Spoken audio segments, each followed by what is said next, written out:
નમસ્કાર ધોરણ 5ના વહાલા વિદ્યાર્થી મિત્રો, આજે આપણે આ વિડીયો લેક્ચરની અંદર તમારું ગુજરાત સરકાર દ્વારા જે નવી સ્વ અધ્યયન પોથી આપવામાં આવેલી છે તેમાં ભાગ નંબર 3નું ગણિત વિષયનો પાઠ નંબર 8 છે નકશા આલેખન, એમનું સંપૂર્ણ સોલ્યુશન આપણે આ વિડીયો લેક્ચરમાં જોવાના છીએ। સાથે સાથે જો તમારે આની પીડીએફ જોઈતી હોય તો નીચે ડિસ્ક્રિપ્શન બોક્સની અંદર તમને આની પીડીએફ મળી જશે। તો ચાલો જોઈએ પ્રશ્ન પહેલો, આપેલા નકશાનો અભ્યાસ કરી નીચેની ખાલી જગ્યા પૂરો, જેમાં પહેલું રાષ્ટ્રભવન નકશામાં ખાલી જગ્યા દિશામાં આવેલું છે તો રાષ્ટ્રપતિ ભવન છે તે કયા, તો કે ઉત્તર દિશામાં આવેલું છે। બીજું, વિજય ચોક રાષ્ટ્રપતિ ભવનની નજીક આવેલો છે, વિજય ચોક છે ક્યાં આવેલો છે, રાષ્ટ્રપતિ ભવનની નજીક।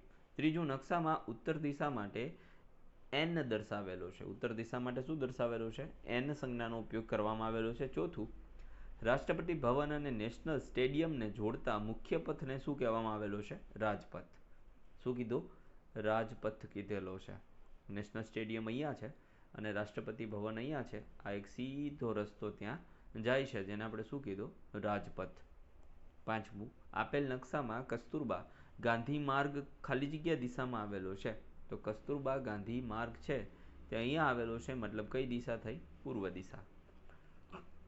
મિત્રો, તમારે 3 થી 10 ધોરણની નવી જે સ્વ અધ્યયન પોથી આવી છે એની કલરફુલ સોલ્યુશનની પીડીએફ જોઈતી હોય તો નીચે એપ્લિકેશનની લિંક તમને મળી જશે, ત્યાંથી તમે તમામ પીડીએફ ડાઉનલોડ કરી શકો છો। અને જો તમારે આપણા વોટ્સએપ ગ્રુપમાં જોડાવવું હોય તો અહીંયા આપેલા નંબર પર તમારે તમારું નામ અને તમારે તમારું ધોરણ લખીને મોકલવાનું રહેશે। પ્રશ્ન બીજો, આપેલ નકશાનો અભ્યાસ કરીને નીચેના પ્રશ્નોના જવાબ આપવાના છે। તો એક નકશો આપેલો છે, એમના આધાર ઉપર પહેલો છે નકશામાં મુખ્ય મથક કઈ દિશામાં આવેલું છે, તો મુખ્ય મથક પૂર્વ દિશામાં આવેલું છે। બીજું, નકશા પર 1 સેમી બરાબર કેટલું અંતર, તો 1 કિલોમીટરનું અંતર। ત્રીજું, સમાચાર પત્ર ભવનથી સુભાષ ગાર્ડન કેટલા કિલોમીટર દૂર છે, તો સમાચાર પત્ર ભવનથી સુભાષ ગાર્ડન 1 કિલોમીટર દૂર છે। ચોથું, મુખ્ય દ્વાર કઈ દિશામાં આવેલ છે, તો મુખ્ય દ્વાર પશ્ચિમ દિશામાં આવેલો છે। પાંચમું, સમાચાર પત્ર ભવનથી કઈ દિશામાં નદી આવેલી છે, તો સમાચાર પત્ર ભવનથી પશ્ચિમ દિશામાં નદી આવેલી છે। છઠ્ઠું, મુખ્ય મથક મુખ્ય દ્વારથી કેટલા કિલોમીટર અંતરે આવેલું છે, તો મુખ્ય મથક મુખ્ય દ્વારની 8 કિલોમીટર અંતરે આવેલું છે। પ્રશ્ન ત્રીજો, નીચે આપેલા નકશા પરથી પ્રશ્નોના આન્સર આપવાના છે। તો જોઈએ, પહેલું, માર્કેટ બગીચાની કઈ દિશામાં છે, તો માર્કેટ બગીચાની ઉત્તર દિશામાં છે। બીજું, મોલ બગીચાની કઈ દિશામાં છે, તો મોલ બગીચાની પશ્ચિમ દિશામાં છે। ત્રીજું, શાળા બગીચાની કેટલા કિલોમીટર દૂર છે, તો શાળા બગીચાથી 6 કિલોમીટર દૂર છે।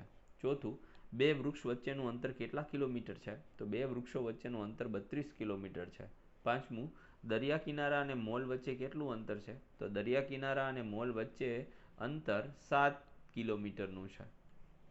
પ્રશ્ન ચોથો, નીચે આપેલા ભારતના નકશાને જોઈ નીચેના પ્રશ્નોના જવાબ આપવાના છે।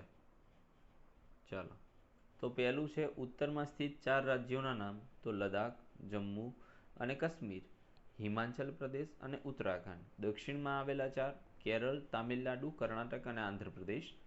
પૂર્વમાં આવેલા 4, અરુણાચલ પ્રદેશ, આસામ, મણિપુર અને મિઝોરમ। ગુજરાત કઈ દિશામાં છે, પશ્ચિમ દિશામાં। ગુજરાતના પશ્ચિમમાં કોઈ રાજ્ય આવેલું છે, તો ના ભાઈ, ગુજરાત છેલ્લું છે પશ્ચિમનું, એના પછી કોઈ નથી। કયા રાજ્યનું ક્ષેત્રફળ સૌથી વધુ દેખાય છે, રાજસ્થાનનું। સાતમું, નકશા પર 1 સેમી બરાબર 200 કિલોમીટર અંતર આ પ્રમાણ માપનો ઉપયોગ કરી નોંધો ભોપાલથી આંધ્રપ્રદેશની સીમા કેટલી દૂર છે, તો એમાં આવશે 400 કિલોમીટર। ગુજરાતની અંદાજિત પહોળાઈ કેટલી છે, તો નકશા પર લગભગ આપણને 2.5 સેમી દેખાય, જો જમીન પર કેટલી થશે, 500। આઠમું, કેરળ જવું હોય તો ગુજરાતની કઈ દિશામાં જવું પડે, તો ગુજરાતથી દક્ષિણ દિશામાં મુસાફરી કરવી પડે। પ્રશ્ન 4, આપેલી 1 સેમીના માપવાળી ચોરસ જાળી પર કેટલા ચિત્રો દોરેલા છે।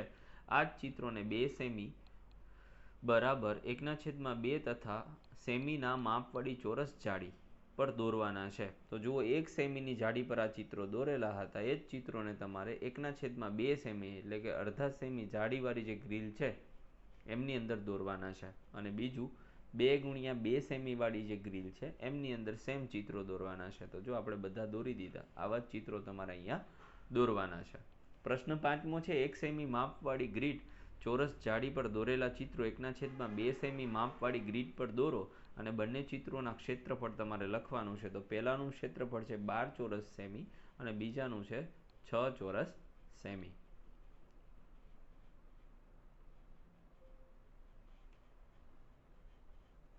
ચાલો એમના પછી કોઈ નીચેના નકશા પરથી જવાબો લખવાના છે.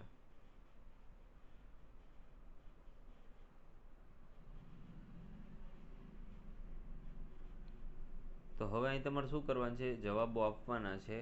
કોચનું ઘર અને નયનનું ઘર આવું આપેલું છે. તો કોચના ઘરથી નયનના ઘરે જવાનો સૌથી ટૂંકો રસ્તો નકશામાં દર્શાવો. તો આપણે અહીં દર્શાવી દીધો પહેલો રસ્તો. કોચના ઘરેથી નયનના ઘરે જવાનો લાંબો રસ્તો, તો એ પણ આપણે નકશામાં દર્શાવી દીધો. નયન કેટલા રસ્તાઓથી કોચના ઘરે જઈ શકે? તો 3 રસ્તાઓથી. નીચેના કોષ્ટકને પૂર્ણ કરવાનું છે. 1 સેમી બરાબર 1 કિમી, તો 13 કિમી બરાબર 13 સેમી. 2 સેમી બરાબર 1 કિમી, તો 25 કિમી બરાબર 50 સેમી. 3 સેમી બરાબર 1 કિમી, તો 45 કિમી બરાબર કેટલા થશે? 335 સેમી. 1/2 સેમી બરાબર 1 કિમી, તો 4 કિમી બરાબર 2 સેમી થશે. 1 સેમી બરાબર 10 કિમી, તો 40 કિમી બરાબર થશે 4 સેમી. એક શાળાનો નકશો દેખાય છે. શાળાના નકશામાં ચિત્ર જુઓ અને પ્રશ્નોના જવાબ આપવાના છે. તો શાળાનું ક્ષેત્રફળ કેટલા ચોરસ સેમી છે? તો 64 ચોરસ સેમી છે. બીજું, પ્રાર્થના ખંડનું ક્ષેત્રફળ કેટલું છે? તો 4 ચોરસ સેમી જેટલું છે. ત્રીજું, શાળાના બગીચાની લંબાઈ અને પહોળાઈ કેટલી છે? તો એમાં આવશે લંબાઈ 3 મીટર અને પહોળાઈ 2 મીટર. ચોથું, શાળાનો મુખ્ય દરવાજો કઈ દિશામાં આવેલો છે? તો શાળાનો મુખ્ય દરવાજો ઉત્તર દિશામાં આવેલો છે. પાંચમું, કાર્યાલયથી બગીચો કેટલા મીટરના અંતરે આવેલો છે? તો કાર્યાલયથી બગીચો 4 મીટરના અંતરે આવેલો છે. પ્રશ્ન 9, જો નકશામાં 1 સેમી બરાબર 10 કિમી જમીન પર અંતર હોય તો તેના આધારે નીચેના પ્રશ્નોના જવાબ આપવાના છે. તો એક સરસ મજાનો નકશો છે. એમાંથી પહેલો પ્રશ્ન, મહેસાણાથી અડાલજ વચ્ચેનું અંતર કેટલું? તો મહેસાણાથી અડાલજ વચ્ચેનું અંતર 100 કિમી. બીજું, પાલનપુરથી મહેસાણા વચ્ચેનું અંતર કેટલું? તો પાલનપુરથી મહેસાણા વચ્ચેનું અંતર 90 કિમી. ત્રીજું, નંદાસણથી સુભાષ બ્રિજ વચ્ચેનું અંતર કેટલું? તો એમાં થશે 80 કિલોમીટર. અને પાલનપુરથી કલોલ વચ્ચેનું અંતર કેટલું? તો થશે 170 કિલોમીટર. અને ઊંઝાથી અમદાવાદ વચ્ચેનું અંતર કેટલું? તો થશે 190 કિલોમીટર. તો મિત્રો, આ હતું સંપૂર્ણ આપણું સ્વાધ્યાય પોથીનું સોલ્યુશન. ફરી મળીશું નેક્સ્ટ વિડીયો લેક્ચરમાં. ત્યાં સુધી આવજો. જય હિન્દ, જય ભારત.